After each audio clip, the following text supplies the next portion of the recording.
Hi everyone! Here is some information on what items come in your FlightFeeder Orange Kit. I'll be telling you about what some of the pieces do and how to connect it together. Unfortunately, every setup is unique, so we are unable to provide specific instructions on where to place the FlightFeeder or antenna. If you need ideas for mounting or running the cable outside, please see the FlightFeeder Orange instructions on our website or the optional section of the FlightAware setup. Let's start with the main part, the FlightFeeder. Inside are several circuit boards that take the signal received by the antenna, translate the signal into a digital stream, and then send the data to FlightAware. There are two main types of messages received by this setup, Mode S and ADS-B signals.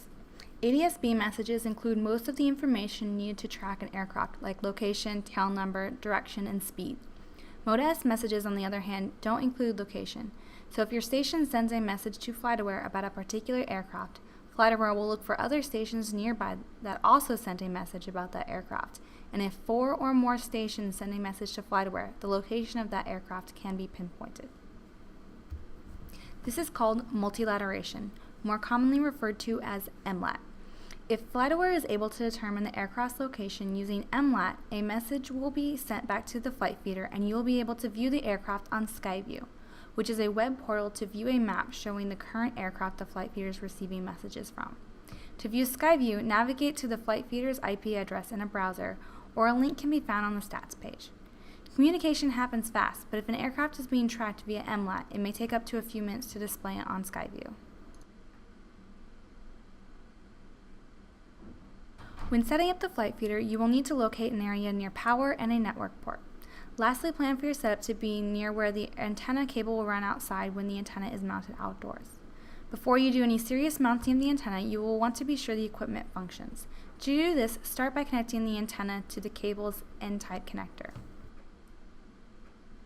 The larger connector on the cable is called an N-type connector, and this is what you will screw into the antenna like so.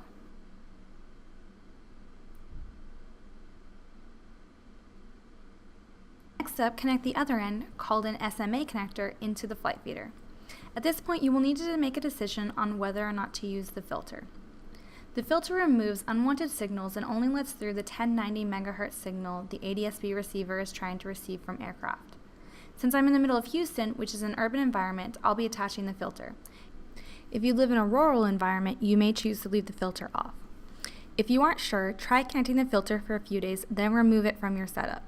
If after removing the filter, the number of flights and messages received increases dramatically, then you do not need to reconnect the filter. The number of messages and aircraft your FlightFeeder received can be viewed on the stats page, and a link can be found in the FlightFeeder setup instructions. Or after your setup has sent a message to FlightAware, a link at the top of the page will display called My ADS-B. Click on it to view your stats page and know how your site is performing. The number of messages your FlightFeeder received will be affected by weather and air traffic, so if you are testing the filter, be sure to take that into consideration. If you are choosing to not connect the filter, connect the antenna cable directly to the FlightFeeder. Once the filter or cable is attached to the FlightFeeder and you are planning to use a network cable, please connect the network cable. I'll be connecting via Wi-Fi, and that will be set up after powering it on.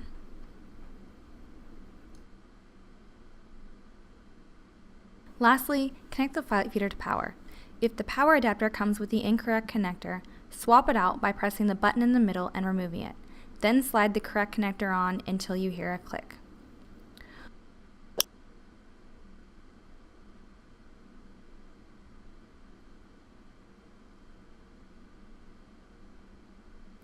Once everything is connected, set the antenna upright in a window so it has a clear view of the sky to receive some ADS-B messages.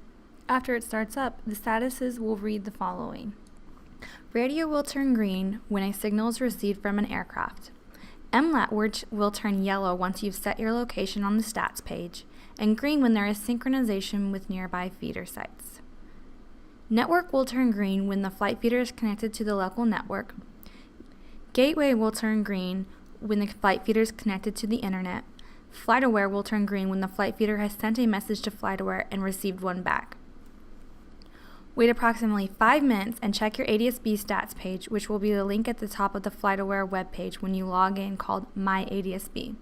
The stats page won't be available until your site has received a signal and sent the data to FlightAware, which could take a few minutes or longer depending on your location.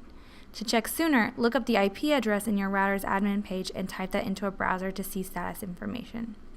Good luck on your setup, and feel free to email any questions to adsbsupport@flightaware.com. Optionally, if you plan to use Wi-Fi, go to System, Network Setup, Wi-Fi Settings, scan for Wi-Fi and choose your correct Wi-Fi, and then enter your wireless password. Press Save, and then go back to the main menu, back and then back again. Select Network, select Wi-Fi, and make sure you press Turn On.